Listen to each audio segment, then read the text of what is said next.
Hey everyone, Self-Aware School is back in session. So I am super, super pleased to have Osaro with me today. Hey Osaro, hi Hey, to the gang, hi to the class. So you're our guest teacher today, but the kids are going to be a lot kinder to you than most kids are to their guest and supply teachers.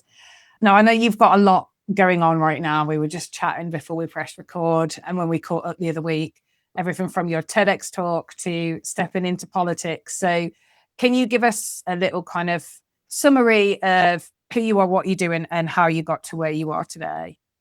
Thank you. I'm really excited to be on this podcast. Hi, everyone. I'm Osaro Otobo.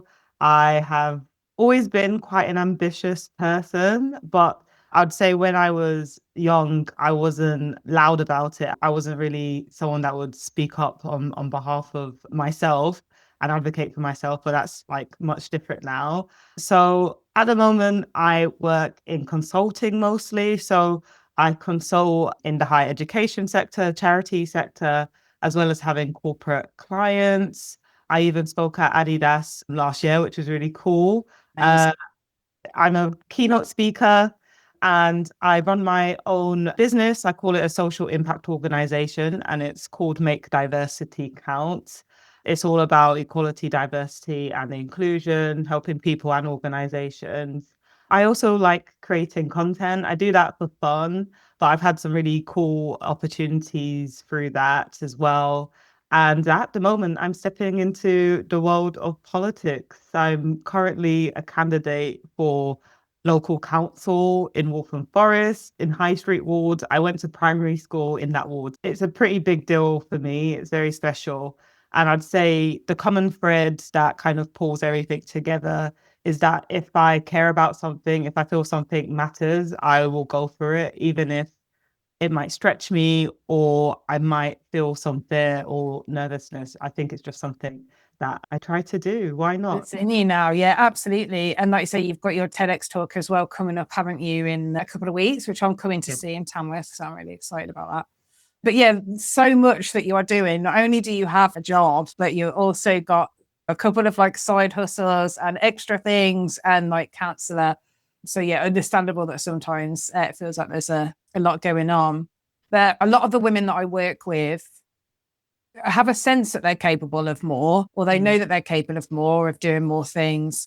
But when you mentioned there, like sometimes opportunities come up and perhaps you used to not do them, but now you're like, why not? But for a lot of women, when those big opportunities come up, they tend to hesitate or overthink or maybe talk themselves out of it. Why do you think that happens, or why did that used to happen to you? Yeah, I think that for a lot of people, it's not a matter of the fact that they're not capable. They're definitely capable of doing it. I think for a lot of women, they may be very aware of what they can do, but it's all about maybe being fearful about being seen, being judged, being seen to be trying in public and maybe failing Yes. if things go wrong. And yeah, that's definitely something that I still contend with as well. I feel like it's a normal feeling.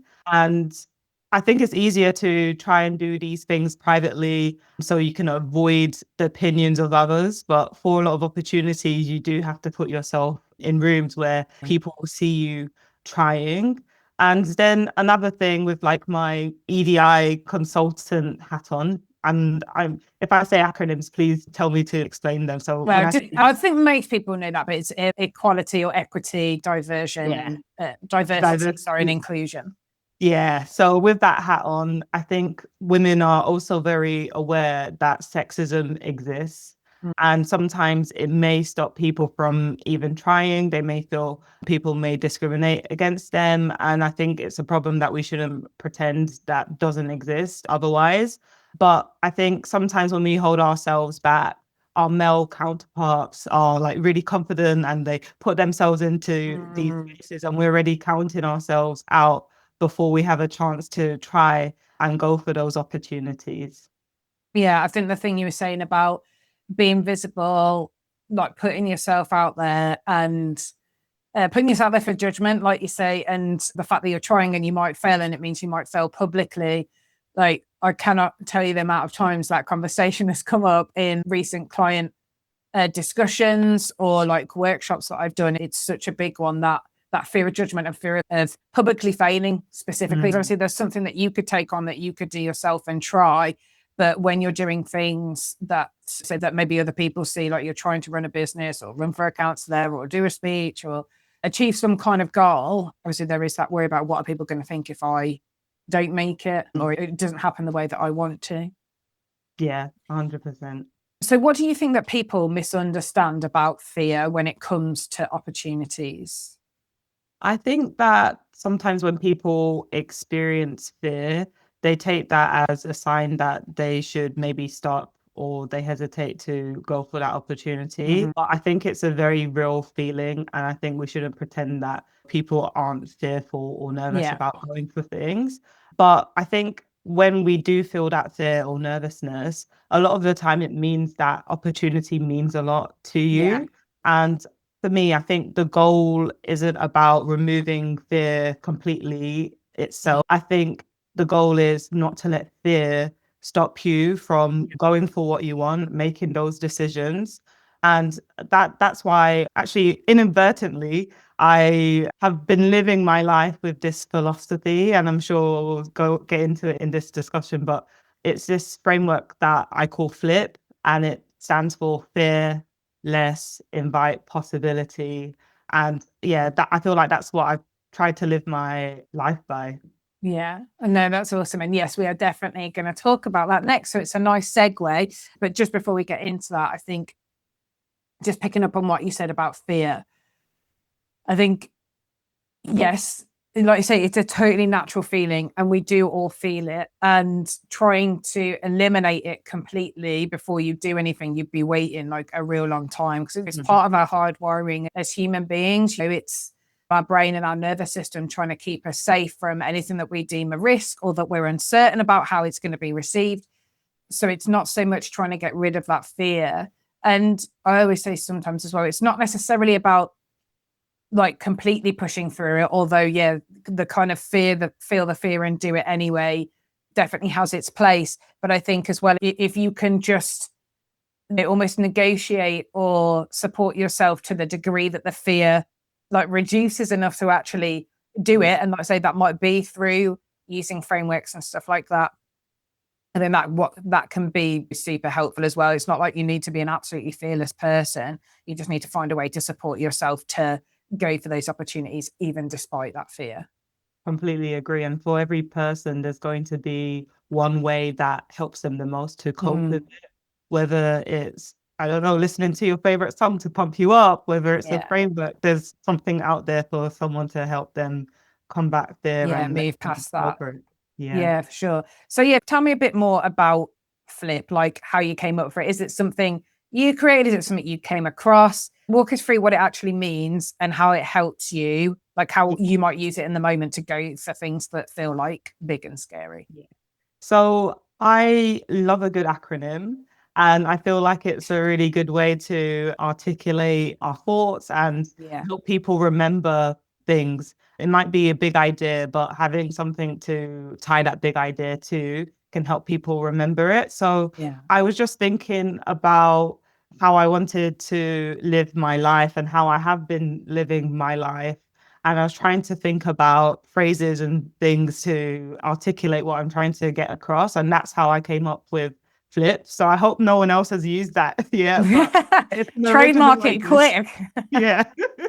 As I mentioned, FLIP stands for fear, less, invite, possibility. And it's not about being fearless, like completely fearless. It's about just going for things. I don't think being fearless is a real thing. I think times we think someone might appear to be fearless, but under the surface, like there's so many nerves and fears that you can't see. There are so many times when I have been so nervous when I'm delivering a talk and I can feel my heart racing and people tell me, oh, you were so great. You were so like confident. Together. Was I? Yeah, it's the framework is more about noticing when fear is driving your decisions. I think it's really important to acknowledge and be aware when it is driving all your decisions. And so for me, fearless means it's more about not letting fear have the final say over Yeah. what you want to go for. And then the invite possibility bit is about asking, what could happen if I actually go for this? What could happen if I go for this opportunity? I think because most people spend more time thinking about what could go wrong rather than what Mm. could go. Yeah. And that framework flips just tries to help people shift their mindset.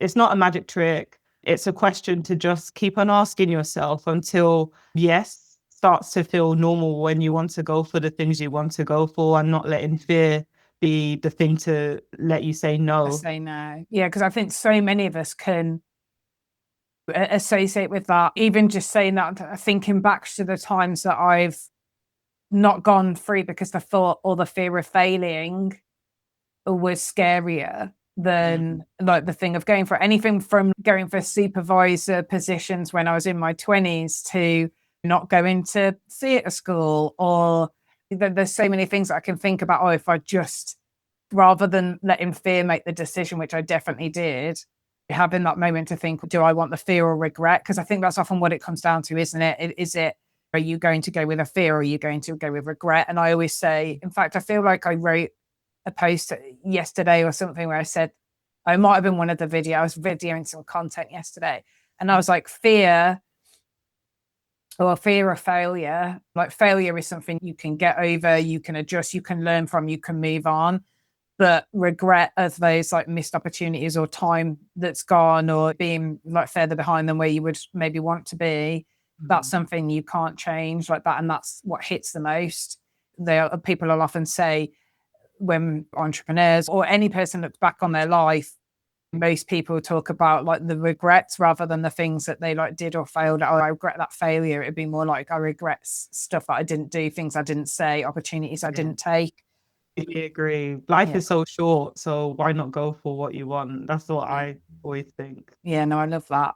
So, can you take us to a real moment then? Like maybe like applying for your TEDx speech or like becoming a counselor or maybe because you said like even when you were younger, but obviously we met when you were in your kind of Yeah. mid or early 20s Yeah. when you were at the British Youth Council, when you were on the board of trustees Yeah. running like this youth charity.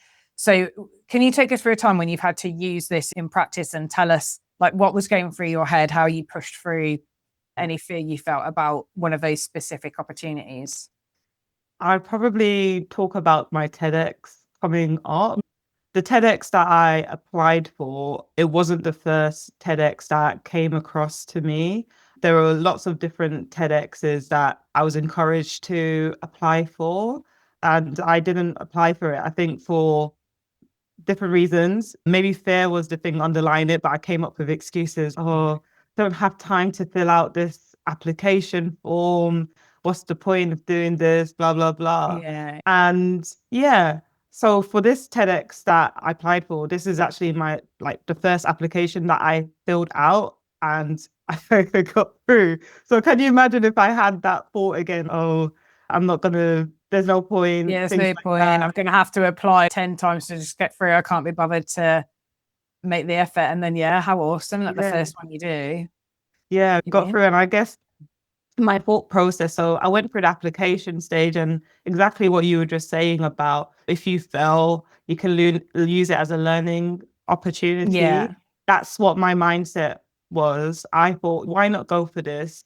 This is a really cool thing. People keep saying I should apply for it. Let's do it. Let's see how far I go. I will learn if I'm not successful, and then it can position me better to go for the next one. And even as I went through the application process, when I made it to the final round on the day, it was an in-person live audition. I was quite nervous when I started talking to people that were there because Yeah. some of them had already done TEDx talks. I was like, whoa, like these people are like proper professional speakers. I'm a professional speaker too, but You are, they absolutely. We they got have a haven't we? yeah. And then they had like decades of experience. And I was like, wow, like, I don't know. I don't know how this is going to go. And when I was in the room, it was a panel of people. They give you no direct feedback. I had my speech ready. They said that you could use notes, and they said that you don't have to have your full speech prepared, but I wanted my full speech prepared because I wanted them to Yeah. feel would deliver. And I stumbled. I stumbled in the opening of the talk. I stumbled towards the end, but I said all of the words. I made it through. I didn't let that be like the stumbling block to stop me getting Yeah. out. I did. And I'm so glad that I didn't let that stop me. So yeah, there was lots of different hurdles along the way. But yeah, I just started to think, what's the worst that could happen? Just put yourself out there. As the framework flip says, fearless, invite possibility. What could happen if I go through this process? Yeah, the TEDx application, it wasn't straightforward, but thankfully I made it through, and I'm going to be on stage in a few weeks' time. So for someone listening, a woman that's listening who gets the opportunity, so they get the thing that they wanted, but then they think, so they've actually have put themselves out there, they've applied for it or whatever, they've done it, they've got this opportunity, but then immediately thinks, I'm not ready, or who am I to do that? What would you say to her in that position?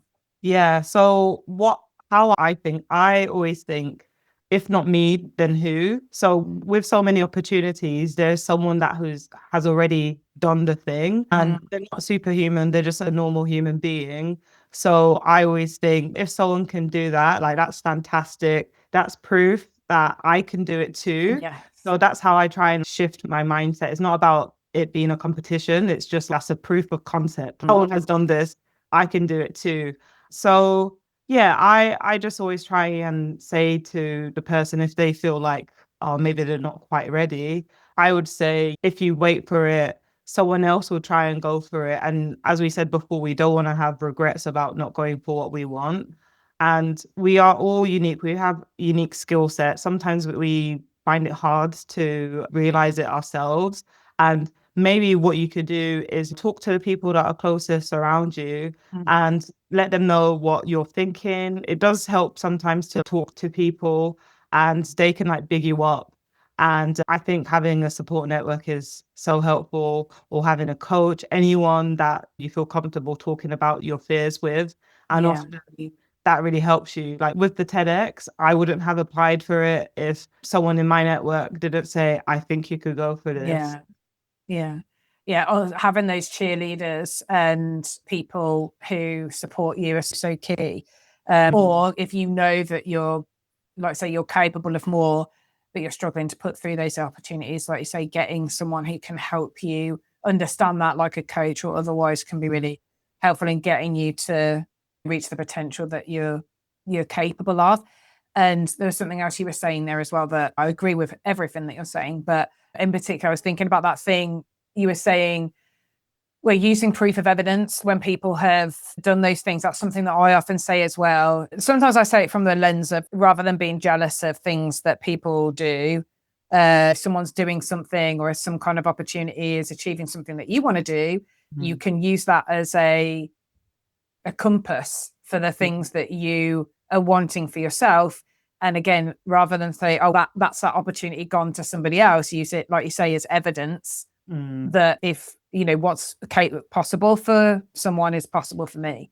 And yeah, use that as a guiding compass. You're saying something there about the networking, surrounding yourself with people, which kind of segues on very nicely to our next question, which is what we were talking about when we chatted about this episode and what you might talk about. You were telling me about getting yourself in the right rooms and around like the right people where those opportunities might arise, or like I say, they might cheerlead you. How much do you think that plays into women going for bigger opportunities, being in the right rooms around the right people? I think it plays a massive part. I'd say all of the cool things that I've done has been thanks to being in the right rooms or having the right networks, whether it's the trustee position that I had, someone saying, this is open, you should apply for it. The TEDx, someone saying, you should go for this. Even like my day job as a consultant, someone being part of my network on LinkedIn, seeing what I talk about, and then wanted me to work for them. Yeah. And I mostly work remotely. I do some work with clients in person, but I mostly work remotely. So I don't really have that immediate Yeah, like you're not community. around people all the time, like in-person opportunities. Yeah. Yeah, I'm not. And I really have to like make the effort to be in these networks or group chats. And it wasn't last year, it was the year before. I really wanted to make an effort. So I joined a public speaking community because that was one of the things that I wanted to get more comfortable. Yeah. And I'm so glad that I did because I met so many fantastic people through it, the coaches, but also just like-minded people like myself who wanted to better themselves. And yeah, I just think community is so important and people naturally want to see other people in their circles do well. And so, yeah, I think being in the right rooms plays a massive part. And as I mentioned before, if you're ever feeling down, you have like ready-made cheerleaders to encourage you in those rooms. Yeah. And how have you found those rooms or people when you think, oh, I need that? Is it a matter of thinking, what is it I want to advance, like speaking? Okay, I'm going to find someone else. Or what's been your experience of finding the right people in the right rooms? So throughout my life, it's been different things. So if I think when I was in university, I moved from a very diverse city to a city that wasn't so diverse, opposite ends of the spectrum. And for me, being in the right rooms was joining the women's basketball club. And I had a real sense of community there and friends there. And that they really made my time at university great. And that had a knock-on effect of me doing well in my studies and then going on to be president of the students union. So that's something that wasn't like, oh, a skill set that I wanted to improve. It was just a community I wanted. Yeah. And then the example that I just gave you, the public speaking thing, when I was younger, I really hated public speaking. Some people might not believe this, but yeah, my voice used to shake. If I was holding paper, it used to shake even up until my early 20s, even when I was in representative roles, I really wasn't that confident with speaking. So that's why I wanted to go for that public speaking community. Yeah. And everyone was just so friendly because I think we all naturally we want people to win. Yeah. People want people to be happy, do well. And I think naturally a lot of people don't really see each other as competitions. We think this person does well, they can lift me up as well. Like we all build Mhm. each other up. So I've had really positive experiences. And I think it stems from just like putting myself out there. If I was like quiet as part of that public speaking community, then I wouldn't have had great conversations with people that has led on to other opportunities I've been able to do and Yeah. vice versa, like people reaching out to me and I'm able to recommend them to go for certain things as well. Yeah. Awesome. It sounds a lot like basically following your desires and your values. So the Yeah. things that you want to, that you love, that you want to grow in, or the things that you're passionate about or that you value, and just getting in the same room as people Yeah. in those areas or that care about the same things. Yeah, I agree because you need to think about what's the path of least resistance. If Mm. you want to throw yourself into having communities, being in the right rooms, I think it's easier if you do go for something that, you know, you're either passionate about or that, you know, you really want to improve Yeah. on that skill set. If it's something that doesn't really like light a fire inside you, then sometimes it is harder. Yeah. Awesome. So tying it back then to self-worth, because that's what we're here for, Mhm. self-worth school. How do you see this subject kind of connecting back to self-worth for you? Because from my perspective, it's not necessarily just about courage or becoming braver and moving through fear. It's about what you believe you're allowed to go for. Yeah, yeah. No, for me, I think you taken the words out of my mouth. I Sorry. think going for big opportunities definitely isn't just about courage. It's about having the mindset that you deserve to go for this opportunity. I Mm. think sometimes if our self-worth isn't strong, sometimes we think, oh, maybe I don't deserve this. Maybe I shouldn't go for this. Someone else is better than me. But Yeah. you need to think highly of yourself. You need to love yourself. And when you do, so many doors open for you because I think mindset is important. And I've noticed when I'm doing things to care for myself, whether it's like physical things like going for a nice facial or affirmations and things like that, it really does change the way that I hold myself, conduct myself, and interact with other people's. And I think if you feel like you're not worthy, you'll find a way not to go for the opportunity. And I think, yeah, less questioning of yourself, but like more backing yourself. I feel like that's really key and why it links to self-worth. Yeah, 100%. And have you seen that shift in yourself from that kind of questioning to backing yourself more? Oh yeah, definitely. I think with every single opportunity I've gone for, it's just showed me I can do this. I am someone who has the skill set. People see worth in me, but I also see worth in Yeah. myself. And yeah, I'm about to do my TEDx, Yeah. and who knows what else is around the corner that I would want to go for. I feel unstoppable. Yeah, you should, man. It's awesome. And like I said, it's awesome to have people believe in us and encourage us and direct us, because I always say to my clients, I don't expect you to never need external validation or to Mm. never want to hear people say awesome things about you and encourage you to help give you that confidence. The problem is when we only do those things if people or feel those things if people tell us. So it comes from people being good advocates for you and absolutely backing you to, but also knowing that you are worthy and good enough yourself and just using that as like the extra evidence. Okay, so we're coming into the main takeaway part of the lesson. So if someone's listening to this and thinking, I've been playing smaller than I want to and recognizing myself in this, letting fear make decisions around like opportunities, what's the one lesson you'd want to walk away with? What's the thing you would want them to remember, the phrase, the message of the session? The one lesson I think I'd want people to walk away with is don't shrink yourself to make something feel more comfortable, whether that's your goals, your voice, your ambition, because every single time when you do shrink yourself, your world gets smaller as well. You don't think, oh, I should go for this opportunity, and tying it back to the framework, fear less, invite possibility. Yes, so we always ask as well our guests for one small action that they could take away and implement this week. So, what's one kind of small practical action that you think they could do to start going for something that perhaps she's been holding back on? I guess one small action is trying to stop overthinking. That's something that I have been very guilty of myself. But I think one small action you can do is stop overthinking about the thing that you want to do and just, yeah, make a plan. Make a plan, go for it, try and block out the noise, stop overthinking. So, take some time to block out the noise and just write down what plan you would do if you weren't overthinking it. Yeah, exactly. Awesome. Okay, and just one bonus question, one last question. What's one opportunity you almost didn't go for, apart from TEDx, maybe, because we've spoken about that one? And what would have happened if you hadn't? Oh, what is one opportunity I almost didn't go for? I'm trying to think. Yeah, we've already done the TEDx one. What else? Maybe, yeah, running to be a counselor, actually. So I applied, it's a long process. So I applied for that a while back.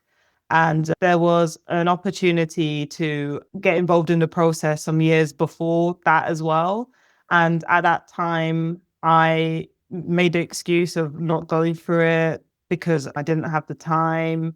Maybe I didn't feel like I was the right person for it. I don't know. But yeah, I didn't go for that opportunity before. And then when it came around the second time and someone in my network was like, you should go for this, I went through it and I went through the process and I was successful with the interview and I was selected to stand. So yeah, being a counselor is an opportunity I nearly didn't go Nearly for. didn't. And if you hadn't, you wouldn't be there now I wouldn't be a to stand. candidate. Yes. Yeah.